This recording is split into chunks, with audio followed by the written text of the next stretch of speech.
नमस्कार, मैं आस्था झा आप सभी का स्वागत करती हूँ हेलो बिहार न्यूज पर। आइए नजर डालते हैं आज सुर्खियों पर। भारत में कोरोना के आंकड़े। कुल मामले 74,94,551, कुल मौतें 1,14,031, कुल ठीक हो चुके 65,97,209, सक्रिय मामले 7,43,811।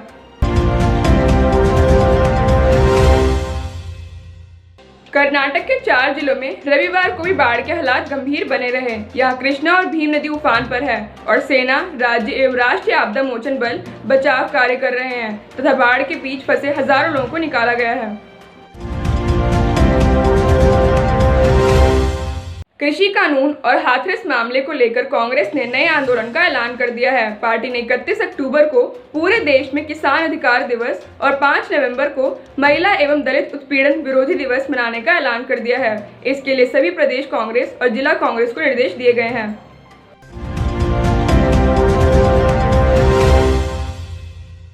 पश्चिम बंगाल की मुख्यमंत्री ममता बनर्जी जी ने किसी का नाम लिए बगैर रविवार को कहा कि राज्य पुलिस और प्रशासन संकट से निपटने के लिए दिन रात कड़ी मेहनत कर रहे हैं, लेकिन कुछ लोग राजनीतिक लाभ के लिए उन्हें बदनाम कर रहे हैं। बनर्जी जी ने स्पष्ट रूप से भाजपा नेताओं का जिक्र करते हुए ये टिप्पणी की।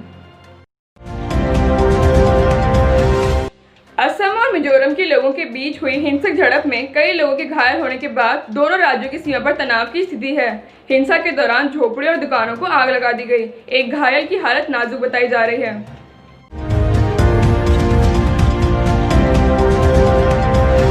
भारत और चीन के बीच कोर कमांडर स्तर की 8वें दौर की बातचीत अगले सप्ताह हो सकती है, जिसमें पूर्वी लद्दाख से सैनिकों की वापसी की प्रक्रिया पर बातचीत को आगे बढ़ाने पर ध्यान दिया जा सकता है, जहां आने वाले समय में कड़ी सर्दियां पड़ने वाली है।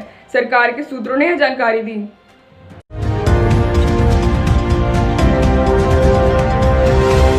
पूर्वी लद्दाख में चीन के साथ चल रहे तनाव के बीच भारत और श्रीलंका की नौसेनाएं सोमवार से त्रिंकोमाली के पास 3 दिन का सैन्य अभ्यास करेंगी और क्षेत्र में अपने रणनीतिक हितों तथा अभियान संबंधी सामंजस्य का प्रदर्शन करेंगी।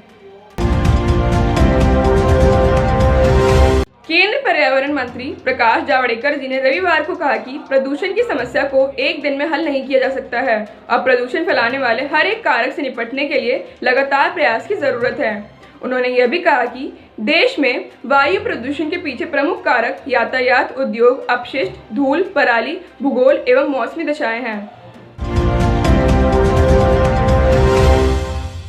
महात्मा गांधी जी के पौत्र गोपाल कृष्ण गांधी जी ने कहा है कि अगर भारत ने अलग आर्थिक नीति अपनाई होती तो भारत कोरोना वायरस महामारी से बेहतर तरीके से निपट सकता था। उनका कहना है कि वर्तमान आर्थिक नीति के कारण बड़े पैमाने पर शहरीकरण हो रहा है और किसान शहरों का रुख करने के लिए बाध्य हैं।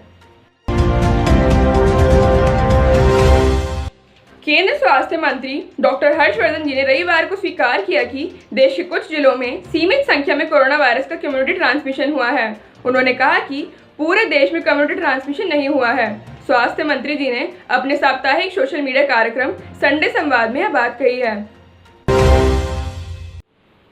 इसी के साथ मैं आस्था झा आप सभी से विदा लेती हूँ। कल फिर मुलाकात होगी कुछ नई खबरों के साथ। तब तक के लिए अपना और अपने परिवार का बहुत ख्याल रखें।